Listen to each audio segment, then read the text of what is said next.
Thanks for being here today.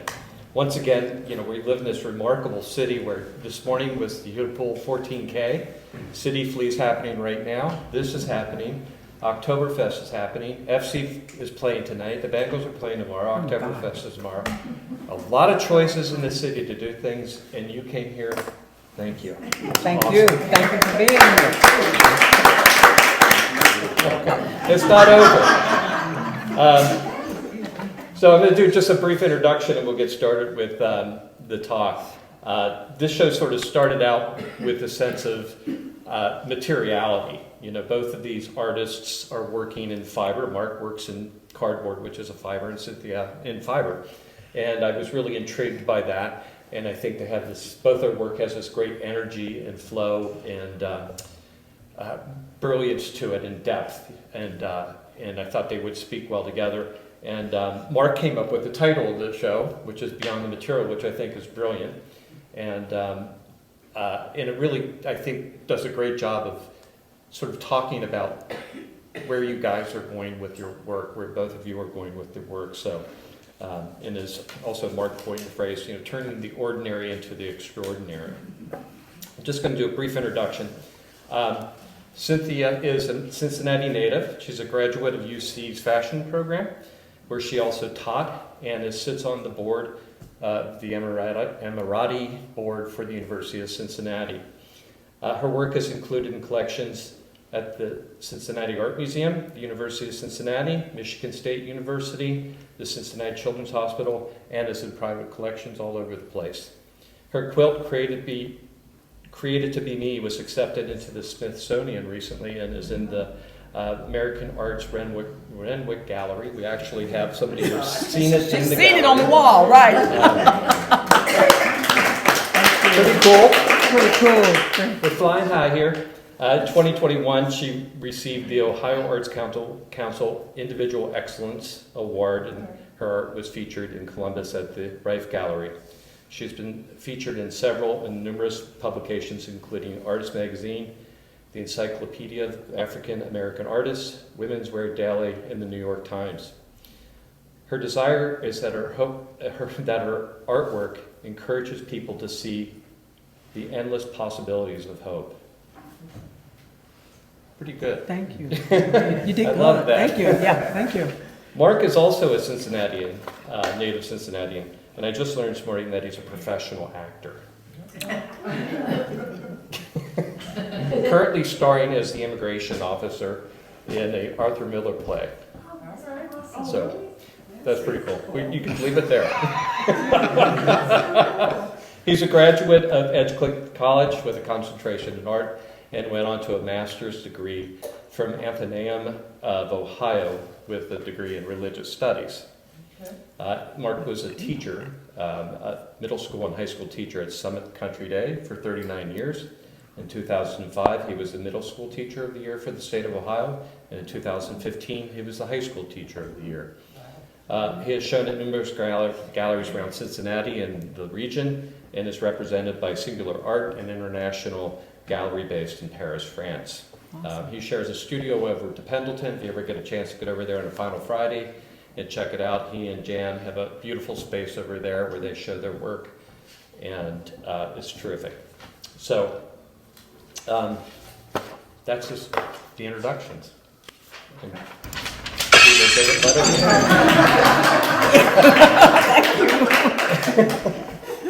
So now we have that behind us. I want to just sort of start this thing. I love how your work talks to one another up here. I think it's pretty cool. Great flow of color and energy, as I had mentioned before, and both of you have such a strong sense of design composition.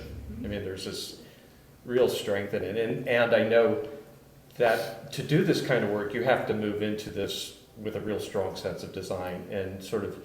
I'm sure there's a lot of iteration that's happened before these pieces go into production, and I want to get back to talking about that. But before we do that, I'd like to just get to know a little bit more about your histories, how you got into art. When you started art. Is there any through lines from your childhood and your early art aspirations that are showing through today in your work. So, and then after we do that, I want to sort of talk about how your professional experience has shaped your personal work. So, through lines to your childhood, it's like, where did this come from? I guess he's going to go first. He opened his mouth first. Go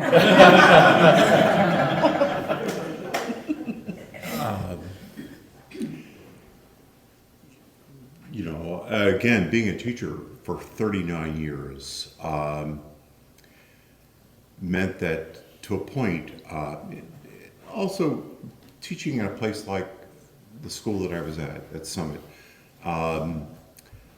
there was an incredible amount of appreciation for you, not only as an educator, but as practicing your own craft. And I know that the first couple of years, we've been down to Pendleton, Jan and I, for many, many years, and the first 2 years, believe it or not, our school paid for our rent. Wow. And it was just a very generous offer on their part, and encouraging us to sort of practice sort of what you do. And I always say that I never asked my students to exhibit their work in the hallway. I simply hung it up. And being an artist it puts you sometimes in a very vulnerable position. I know that, like at the studio, like on a Final Friday, there are times when people will walk by our studio door. They'll peek in and they'll continue to walk. And I thought, oh my sweet Jesus, what are you doing? You don't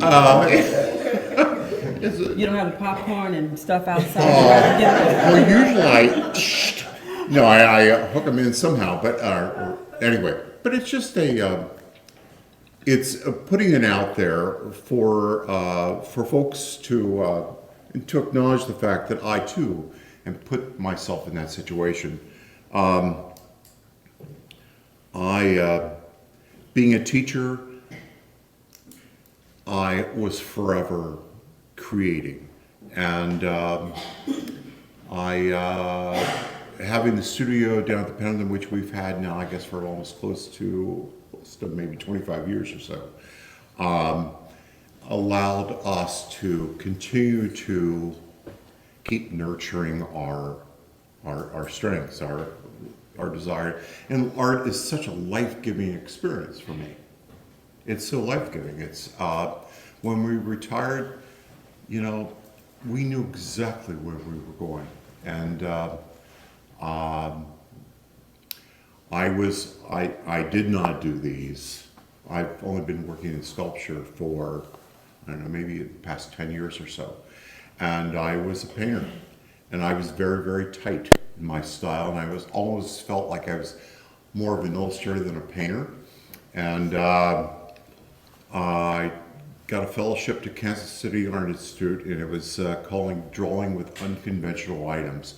And I still remember arriving there, and the professor had all this crap all over the floor, like he had just gone to like Goodwill store or, the flea market, and because we were drawing with these things.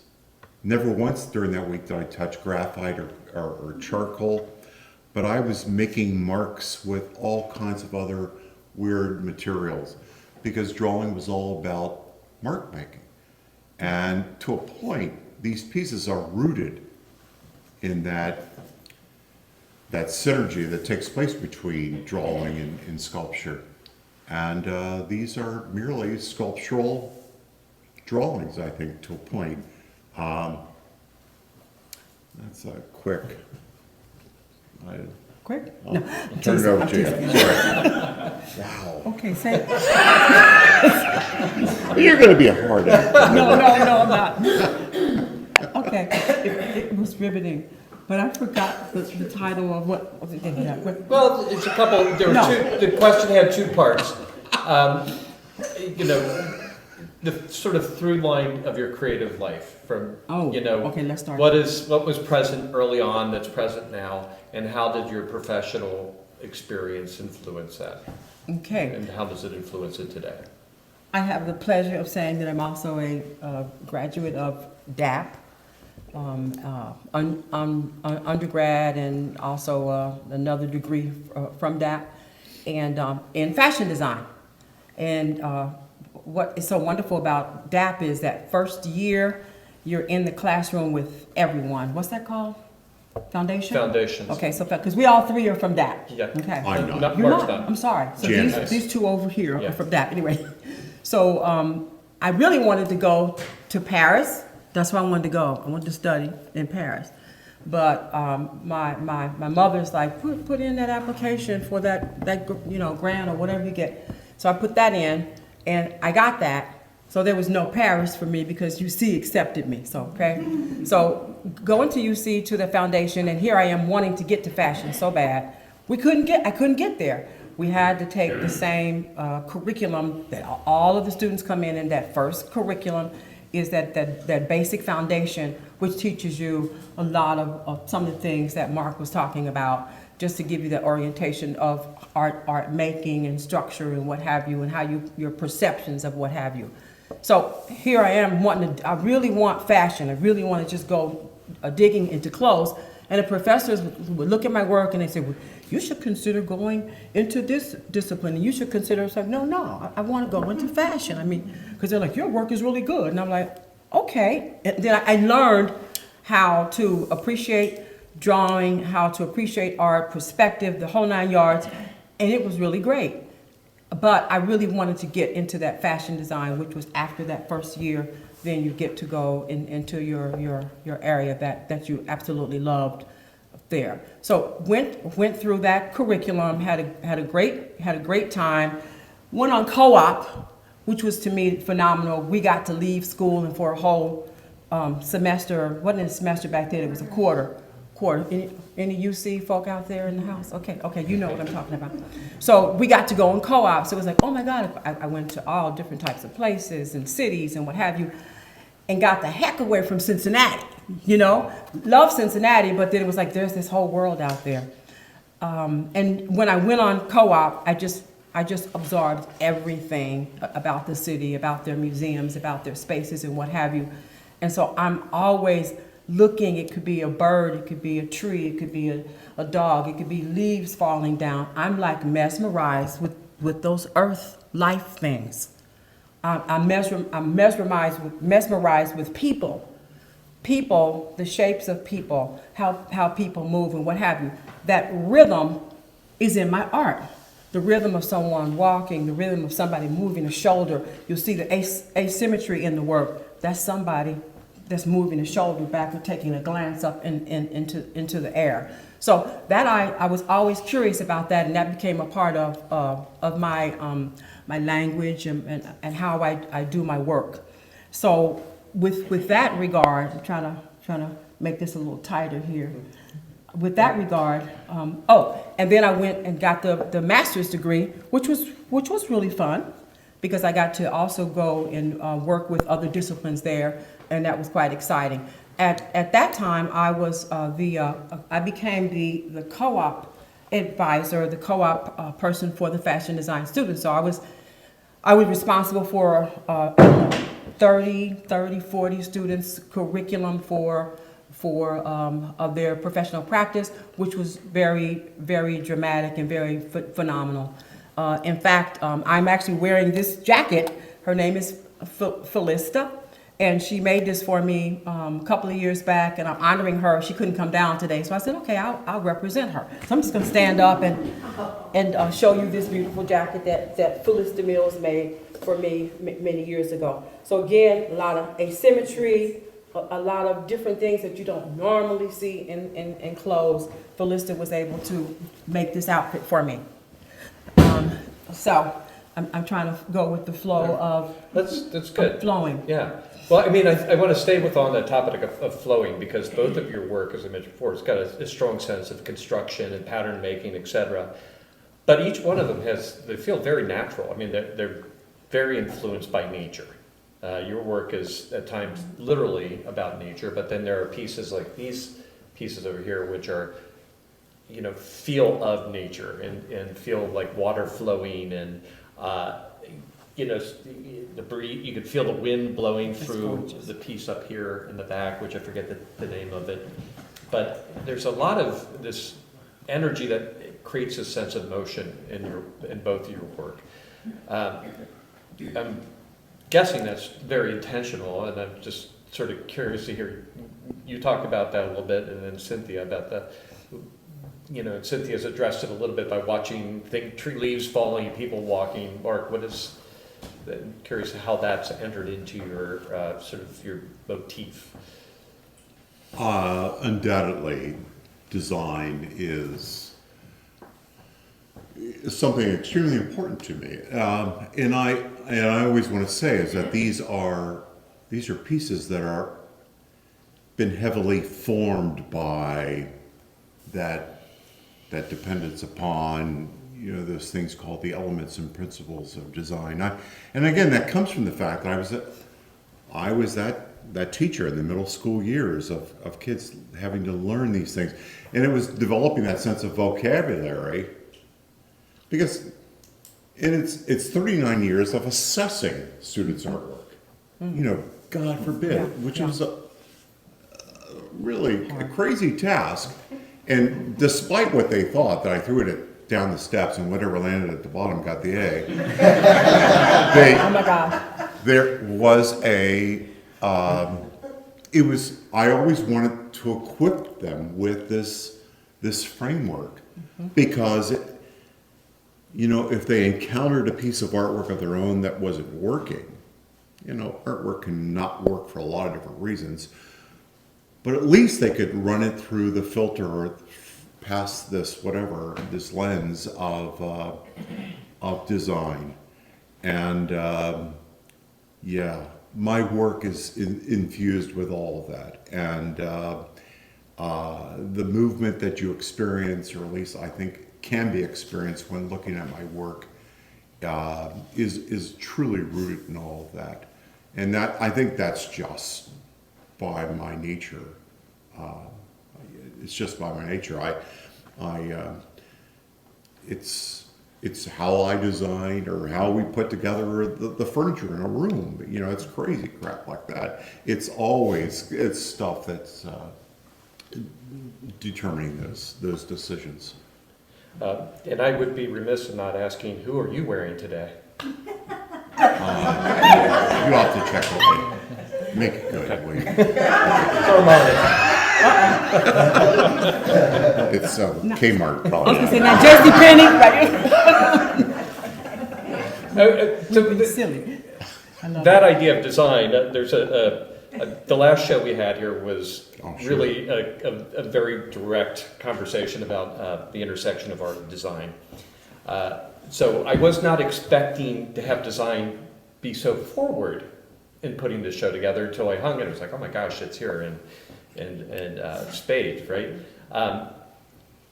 Design being very process oriented as opposed to just, I'm doing something and it just comes out. There's thought behind that. Can you walk me through a little bit about how you put a piece together?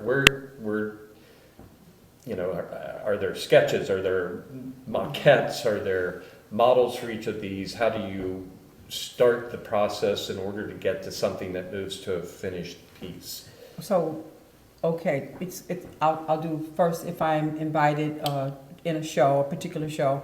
I have been part of Dr. Carolyn Maslumi's quilting organization for many, many years, and what she would do is put out a call, and so you would be able to select sometimes what part of that call that you would like to, or piece that you would like to make. And from that, I would get that information, and then again, I would go back to my foundation work. I would go back to sketching and selecting what colors I would like, what fabrications I would like, what type of trimming that I would use, and then I go through a process of literally just sketching and sketching and sketching until I get what I absolutely love. On the way to loving it, there's some things that I don't like that I see later on lying around, and they look so good. So, I mean, how many artists do we have in this room? Okay, so you see, so I know I'm talking to artists who understand this whole feeling about this. But given a title, and then also the subject matter that you take on is very important in how you craft and how you weave and how you create the artwork that you are endeavoring to do. And I get a lot of joy from that. Again, if you look at my work, it's curvilinear. And again, that heavy, I mean, I do have some that are in frames because I have to do that. Otherwise, they would all not be in frames. But I really, that whole life cycle, literally, that the human form and that life cycle of who we are, who we become, who we aspire to be, is all in that configuration for me. So I will sketch, do multiple sketches. I will, again, shop or create or dye fabrications. I will also pull anything. It could be, you might find scissors. You might find, you could find a hammer. You could find wood in my work, because I'm integrating what is out in the atmosphere for me to use. Nothing's off limit. Nothing's off limit. Is your studio in your home, or do my you have... studio is in my home. It's in my home. Okay. It's all over my home. It's all over. Your home is your studio. I live alone, and so my studio rules. Absolutely. Okay. My studio rocks and rolls. Okay. Absolutely, yeah. And I'm delighted when I find, I'm like, oh, where have you been? I'll find this piece I've been looking for a while. And there it is. It's like, I've been waiting for you, mommy. So, yeah. Okay. So, yeah, I mean, again, the rigor of DAP's curriculum was amazing. I didn't realize how much I learned from it, but I did. And then the freedom of becoming an artist, because, see, I was a fashion designer. Fashion design a little bit different. So you're making clothes for the body. I actually, went to New York and worked in some companies in fashion design through the co-op program. And so it's still an art form, though, whether it's clothing, whether you're doing shoes, developing a hat line or what have you, it is still a part of an art. So what I'm hearing out of that almost, especially when you're applying to a competition, and you almost get like what writers would call a writing prompt. You get a statement, we can go in this direction or that. And that seems, gives you sort of the ramp to hop onto and begin to go through your process. I don't know if you're working that way or not, or whether or not you almost create a creative brief for yourself. Like in the design world, I'm a graphic designer by trade, and you would get a creative brief, or you would write up a creative brief of understanding with your client so you knew where to go, and then you would take off from there. Do you, when you're starting your work, do you, and like you have a number of pieces that really, that seem like they're of a very specific theme. I'm thinking these pieces over here, the long vertical one over there, that really feel like they're very connected. Are you trying, do you have a specific intent in those that you're trying to communicate, that you've I want to try to, address chaos or flow or anything like that? I think yes, I make pieces that are sometimes in response to calls. Not a lot, but I do. And where do artists get their ideas, I guess, is the bottom line. The question, or can be the question, or is there themes that run through your show or through your work? And undoubtedly there are, and sometimes I get to the point where I kind of exhaust. I feel like that's the last thing what I'm going to do with those. I just exhausted. I feel like I'm going to let go of it. Because like a flower piece there, the clematis is something that catches a lot of people, and I was known as the flower guy for a while. I made all these incredibly large flowers that were sometimes 4 or 5 feet wide, and stuff. And were they popular? Oh gosh, I don't learn them anymore. They're gone. And but it's kind of like what calls me is other things. And you know, I started liking graffiti. I love graffiti, quite honestly. There's so much energy and movement within a graffiti artist, and that really speaks to me. I don't necessarily always like where it ends up on buildings or whatever, but I love it. I love the art form. I like to read, you know, and some of these pieces here are in response to things that I've read.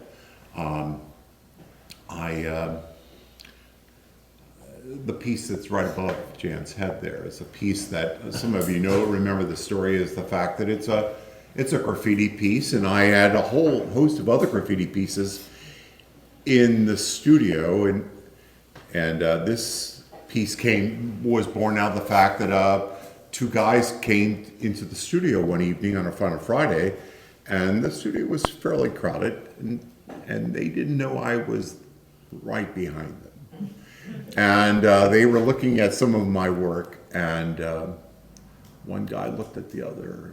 It wasn't this piece wasn't there, and he said to his friend, he said, "Well, this ain't no art." And I said, "Oh my God, the audacity!" What do you do? So I made that piece, and that piece says, "Ain't no art!" Exclamation point. And it's kind of like I wanted to make something that would be in response to that. So where do ideas come from? They're all over the place. My most recent pieces, the vertical one there and the one above the doors, are it's my whole. I once did a piece called "Minding the Gap," which is an expression I think that's in London, Yes. and I think also in New York City on subways, where you have to mind the gap between the car and the platform. Well, I took that expression as kind of like mining, M-I-N-I-N-G, like there is something to be said for the gaps in our life, for the negative spaces, for the silence. That in that silence, in that emptiness, something can be found and discovered. And so therefore, that I sometimes refer to it as liminal spaces. You know, it's the hallways in your home, it's the stairwells, it's the passageways that go from one space to another. Those are things that speak to me, strangely enough. And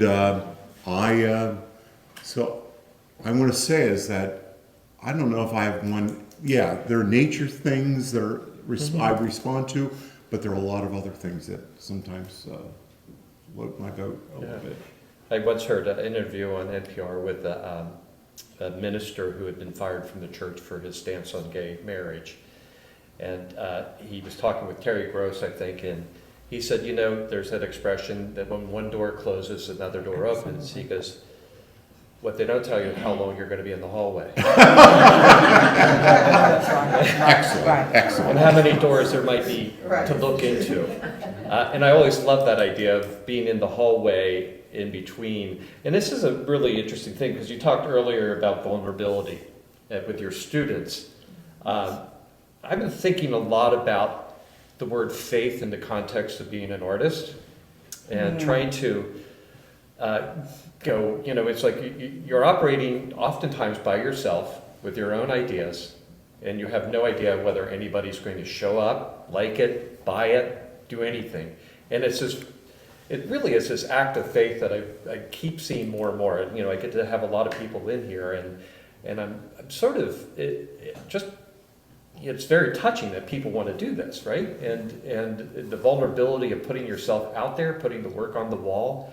And it's a topic that I know you're a very faith-based person. Absolutely. And you study religion and stuff like that. So just, I don't know, it's an open-ended question, but I'm sort of curious to just talk about faith in the context of art and how you in those periods where you were out, in the hallway or the desert or wherever you are, the fallow part in between production where you're not really sure where the next piece is coming from, how do you sustain yourself? How do you nurture that and keep that alive and awake, and how do you move forward? So I wake up every morning and I thank God that I'm alive and that I'm breathing. That's it. I didn't think like that when I was younger.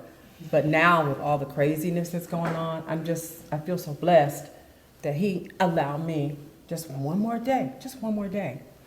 And that he chose me, because I think there's a lot of decisions that are made not from us, but from others. I think I was chosen to be an artist.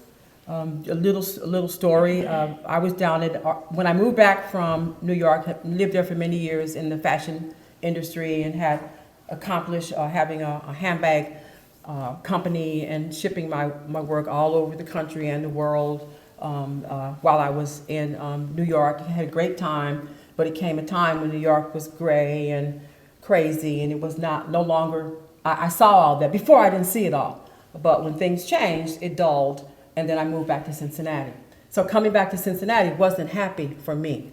It wasn't a happy thing to come back home, live with my mother, whom I love, and who gives me much inspiration even to this day. But what happened is someone invited me to come down to Arts Consortium. So I said, okay, let me go down and see what they said. These folks are down here doing some hot stuff with some art down at Arts Consortium. I go in, I talk to the people. They said, do you want to be on our board? Whatever. And I'm like, sure. I'm in academia now, and so it's good to be on boards or what have you for your credentials. So I went to the board meetings, had a great time with folks, loved all of the artists that were there, loved integrating, and just fell in love with almost everything that was down there. And so Tom Phelps, I don't know if anybody in the room knows Tom Phelps. Okay, I know Renee does. So Tom Phelps came up to me one day and he says, we want you to do a show. We want you to do a show down here. I said, what? I make handbags, I make belts, I'm a fashion designer. What do you want me to put on? You said, you figure it out. You think about it. All I know is this is what we want you to do. I can't do it all. So that messed with my head, let me tell you. It messed with my head until I scratched out of my head what I would do. Came back to him and said, yeah, I'll do a show. I'll do an art show. Okay? So that was my first art show down at the Arts Consortium. And it was amazing. Had he not called the artist out of me. So again, I take this in a spiritual context, how we do receive things from other people. And so he did give me that opportunity, and I accepted it. And look where I am now. Thank God. I'm just telling you. So that what you talked about a little earlier in the intro, all of that has a precedent in my life, and I'm never alone. I'm always praying and asking and seeking for that next step with regard to what I do. Because man, oh man, do we get stuck sometimes as artists, or even in our lives, working or in our own businesses or whatever. We just get stuck sometimes, and we need to get pulled out somehow. But he just passed actually recently, and from that I got to meet his son, who was just incredible. I had never met his son, so that relationship with the father, he just shows up. He's just like his father. The son is. It's wonderful. Yeah. Mm-hmm. Thanks for sharing. But that's just that kind of human story. Yeah. Great story. How about you, Mark?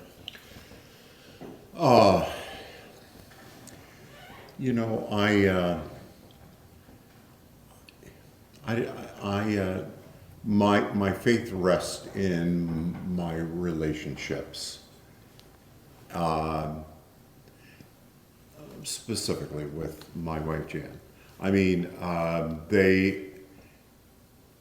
think there is she's my cohort. She's that person that I could bounce things off of, and she likewise does the same with me. And I think that I want to say is that there are times, coming here this afternoon was something that I was so nervous about. No way. I mean, I've been a frickin' teacher for 39 years, and I was nervous. And I'm thinking to myself, thank God. Yes. Thank God, because to a point that keeps me on my toes, and not that I don't know if it was all that great of an experience of listening to me, but it's just something that I just felt like. What I'm saying is that confidence is not something that I was born with a healthy dose of. I was someone who always had to kind of wade in slowly. And so having faith, yes, is in myself and in my skills and what I have to say is something that at times it's a slippery slope. And you just keep your foot on the pedal, and so yeah, it's just a lot of work. Thank you. That was great. And can I just say this? Art is very hard. It's very hard to be an artist. It's very hard to come up with all of these ideas and these creations. And in my instance, he's got me sketching I'm sketching all the time. I will never be able to finish all of the work that I've sketched. And it's amazing. I look at it, I'm like, oh my God, when am I gonna make you? But that's a whole part of my process is that actual sketching that, I mean, until when I'm gone, I'm sure somebody will see some of that art that was actually sketched out and not fulfilled in a particular look. But it's very hard, but it is so satisfying because I love the work. I love that I was chosen to do this. I was chosen to do this. And so that part is so fulfilling to me. And I just love it when someone purchases art from me and they like it and it's gonna go into someone else's home and it'll be there long after I'm gone. So that is an incredible experience. I'm so excited about that. Yeah. When you have someone who is actually putting money down to bring something into their home, is like something you've created. That is a remarkable experience. It is. And it's something I'm forever so appreciative of.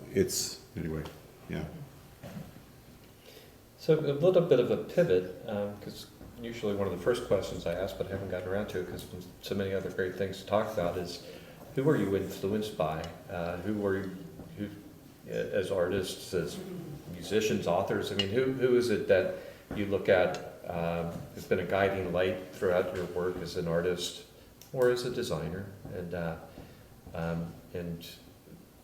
who are those people today? Balenciaga was someone that I looked at a lot. We're going back quite a ways. It'll pop up the other names, but yeah, okay. Yeah. But he was one of the people that I loved. What's his name again? Balenciaga. Balenciaga. He did exquisite garments that were amazing. They were amazing. I got my sister Bob in her head. Thank you. Thank you. Help me, Renee. Way back, yes. We're going way back, Balenciaga. Okay. Right. Yeah, the Italian designers. Okay. You know, I couldn't wait to get to Italy. Oh my gosh, it was like I had this dreaming of Italy. So through UC, I was able to, in my professor position, I was able to come up with places where I wanted to go and find jobs for the co-op students. And of course, Italy was one of the places that I went to. It was like I was at home. I'm not kidding you. I go to Italy and I'm walking around and people are like, really, somebody says, Cynthia, and I'm like, who knows me in Italy, you know? But it's when they come and they come for particular seasons to look at the clothes and the marketing or whatever. So it was people from America that saw me walking down the street or whatever. But it was such a good fit. Yeah. I fit with that culture so well. Yeah. And the crazy thing is that I like to sing too. So if I go into a restaurant and I'm happy, you might get a little song out of me.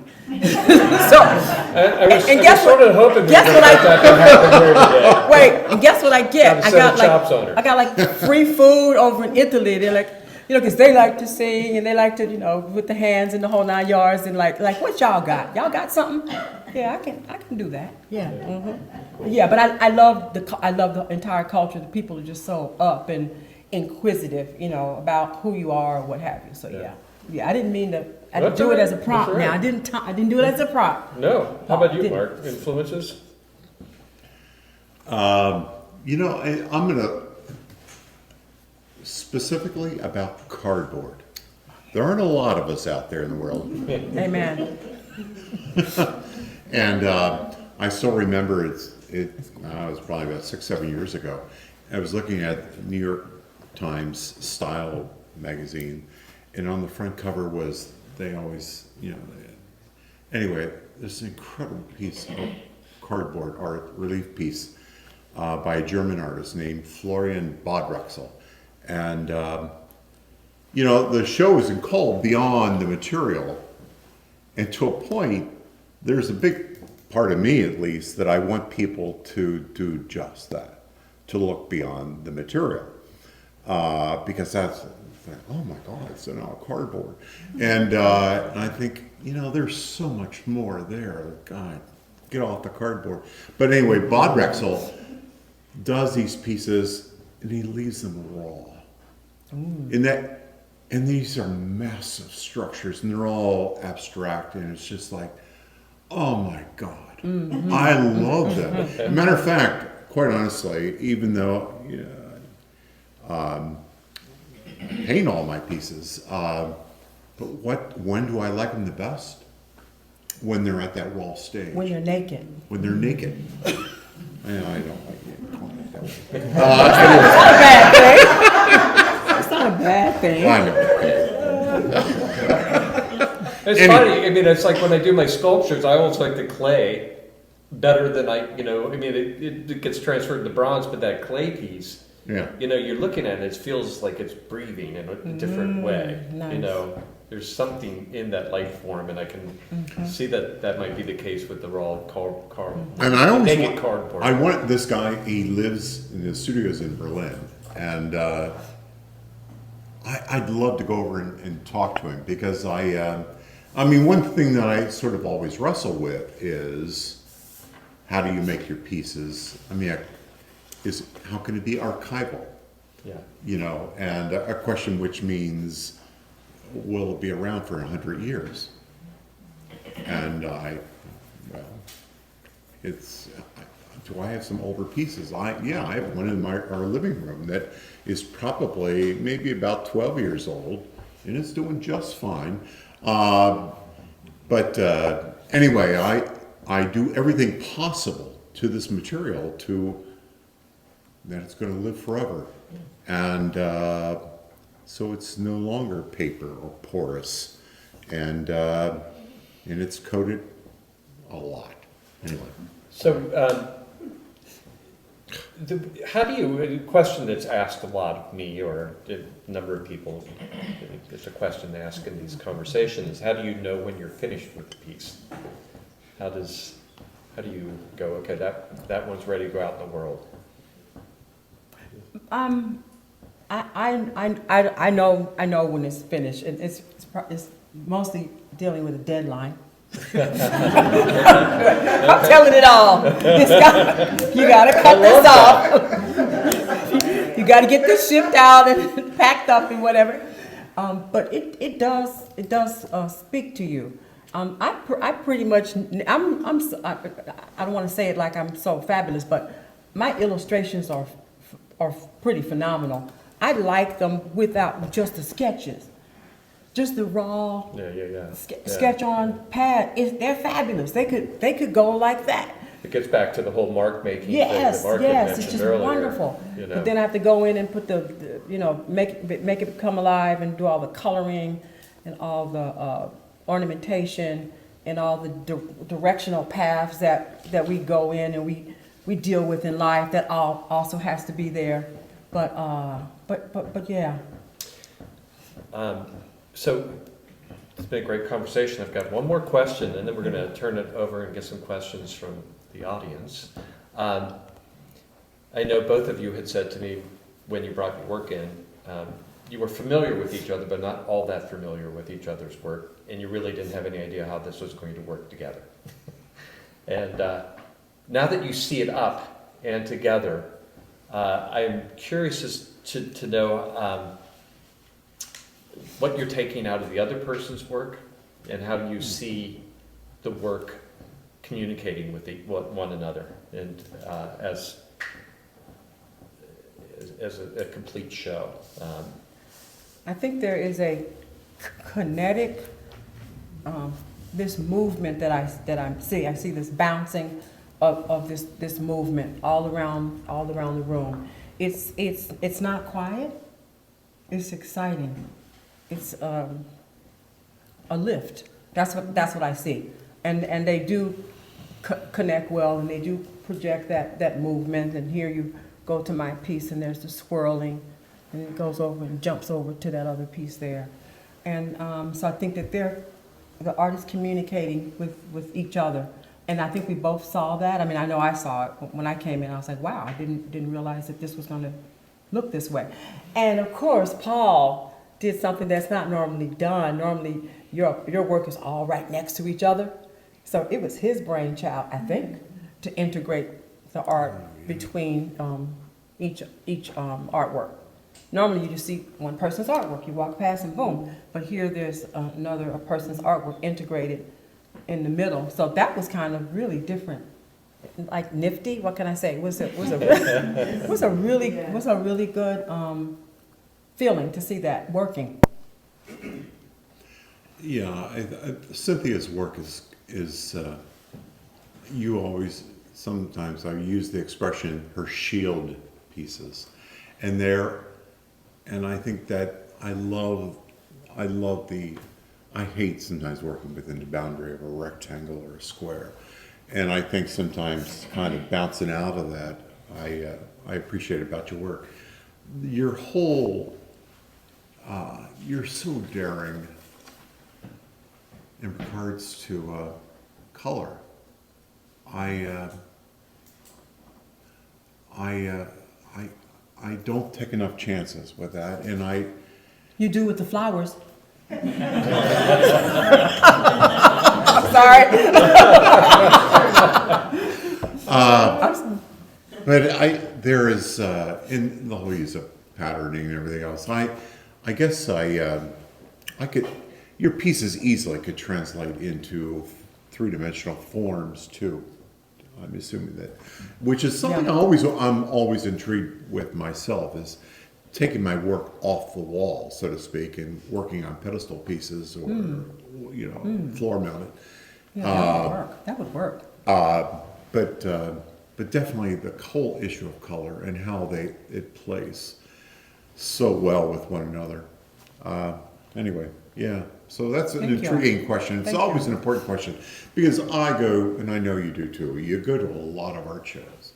And when we go to galleries or museums, I'm always on the prowl. I think artists, we steal well. And we're always looking for ideas. I don't call it stealing, but you're just something that's going to trigger something that that you can take back into your own work. Thank you. Awesome. You turn it back, see if there's any questions out here. Michael. Hey, first I just want to give you, just compliment you both on your work. Thank you. On the exhibition. I don't know if it's a question or I don't know what it is actually, but I just kind of wanted to start with Mark.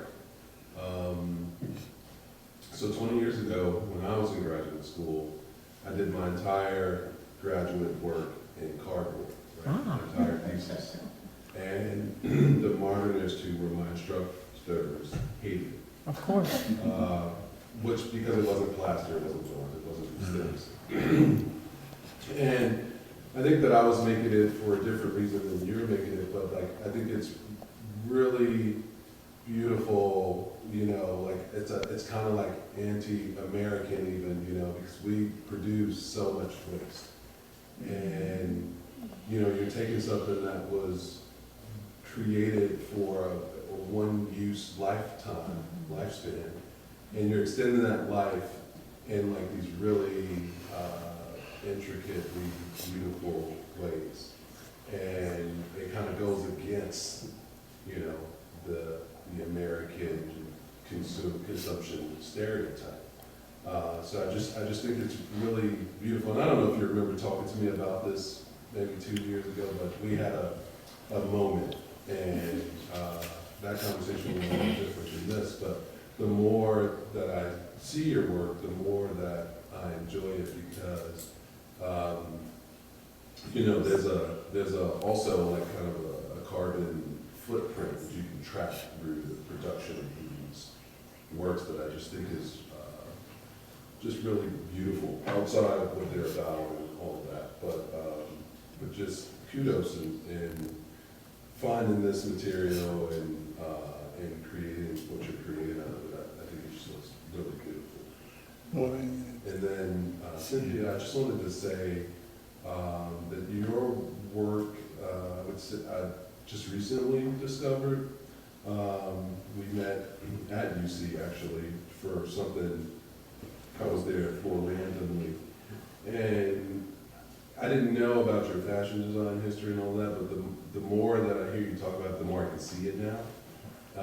And you know, in addition to like this like history, this like cultural history of quilting and the textures and everything. I mean, you reference culture, you reference kind of religion, you reference landscape. There's so much kind of DNA embedded in cultural DNA in your works that I just find them to be really, really impressive. And so that's all I wanted to say. No questions more? Thank you very Thank much. you. Yes, we loved it, yeah. Yeah, thank you very much. That is very nice of you to say those things. I think to a point, part of the reason why I sometimes do what I do is because of that I was a kid who had parents who grew up through the Depression, and who there was a value placed upon things. And, you know, my dad never threw a damn thing away. Never. Love You it. just simply made it work. And I still have, this is so queer, I still have a dustpan and I still have a snow shovel that my dad, these things should have been thrown away a long time ago. But they still work. Yes. And it's kind of like that whole idea. And so therefore, choosing to work with cardboard was my way of giving primary importance to something that is seen traditionally as secondary or even a throwaway. And I value that task of transforming or resurrecting a material. Yes. I think it's Well said. I think it's a value that we need to give to more things in our world. Yeah, and I do just want to throw out another name for an artist working with cardboard, because you talked about the quest for archival works. A gentleman named Derek Forger. His work is in almost every major American museum collection in the country. And that doesn't happen without it being archival, so he might be someone that you could look up, reach out to, what have you, to figure out additional ways than ones that you've already discovered to get that, to help keep the work archival and make sure it lasts. We have a question right here. I do. First of all, I'm ignorant. This is the very first art show I've ever been to. We love you. Thank you. My very first experience with art in general was a couple weeks ago. I went to Painting with a Twist. didn't have the twist, and absolutely hated it. I'm like, what am I doing? This is nuts. You guys take all that time to do that? That was insane. So I applaud both of you for your ability to be so patient with what you're drawing and what you're creating and, you know, what your artwork comes to. So I have a couple things to say. First of all, for Cynthia, she left off the fact that she decorates our altar at church every week. So her faith goes beyond just what's in her heart and in her house. She displays that in church, and it's beautiful every time she does it. Beautiful every time. I think Renee helps her sometimes, and it's always gorgeous. Just the most creative things that you can imagine. So I don't really have a question for you, but I can tell you I love color. So everything you come up with color is just gorgeous All to right. me. Amen. Okay, right. Thank you. So you taught school for all these years. How did you get people like me that did not like art to create something and pass your class? Let's say that. There you go. There you go. You know, I was a middle school art teacher for 29 years, which the school I was in was grades 4 through 8. And believe it or not, I started teaching at a place that was called the Boys Middle School. Okay. So a class of all boys. And I still believe this, that those grades, those age levels are the most important. Because if I can communicate to them that they have, that this is something that's worthy of being explored. And as a 7th grade boy or an 8th grade boy, you know, versus being the jock attitude, which was prevalent in my school, I've gotten hooked.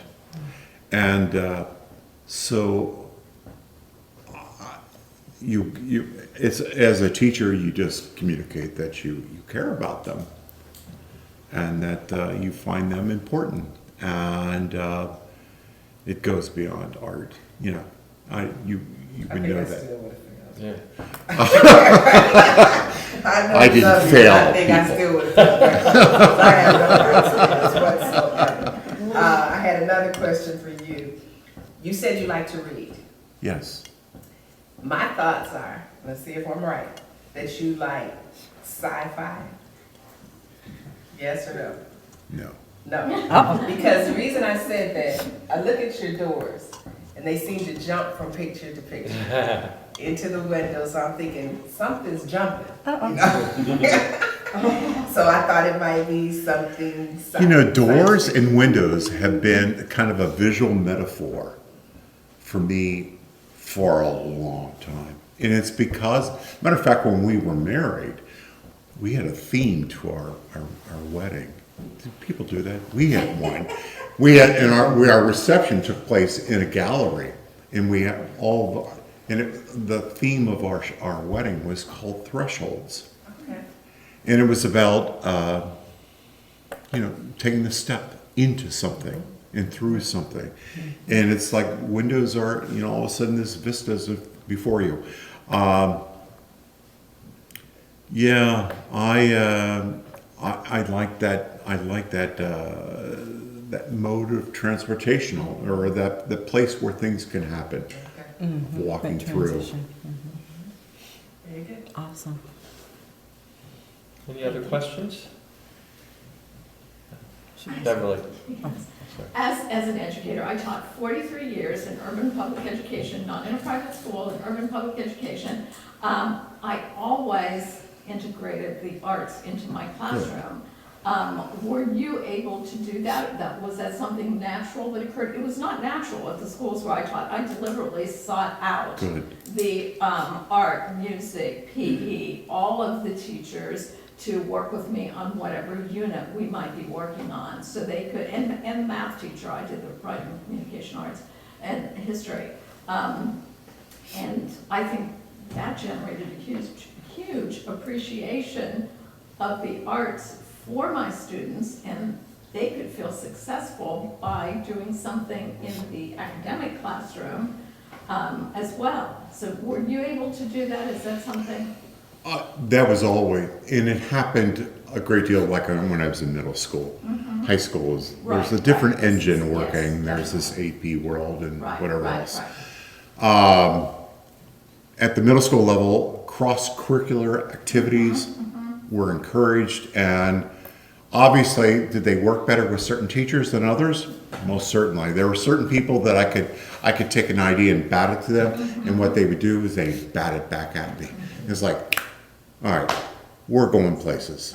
You know, you just knew that if you had an English teacher that you knew that you were going to incorporate writing and the arts with it, or the visual expression as well as written expression, it was perfect. I know one thing that I did personally in class, and I know that Jan did it as well, is the whole thing with art criticism, teaching kids how to perceive art. How, you know, I remember Terry Barrett, who was a guy who taught at Ohio State. The average amount of time that a person spends looking at a piece of artwork in a gallery is 7 seconds. Not long, not long. 7 seconds. And so therefore the whole process of art criticism was our way as an art teacher to kind of expand that amount of time looking at a piece of art. And so therefore we did that a lot of times with the written, you'd write in class. And, you know, and you don't go to see the entire frickin' museum, you go to see one or two pieces. Anyway, yes, without a doubt, without a doubt. You had a question? Yes, I was, so when you said you were a handbag designer and accessory designer, I'm curious about each of your pieces and coming from that, because I feel like you can look at all of these and see these as accessories and handbags. Oh, you're good. And You're real good, when yeah. you said that, it just clicked to me. So were your handbags So- very Yeah. designed Again, like it's that those organic shapes, unusual shapes. I never did a square handbag. Why would I need to do that? Somebody's already done that over and over again. So the handbags, when in New York, I was hired at a company, and I worked as their handbag and their person there, and so that took me away from garments, but the handbag opportunity came up, and I worked there, and also, am I answering your question right? Yes. No, you're right. So the handbags came first, before, and people started my handbags. They called my handbags art. Yeah. When I would show my bags, it was like this is art, and I'm like, and so that didn't really hit me. I mean, I was like, just thank you. Are you interested in it? They would buy it or whatever.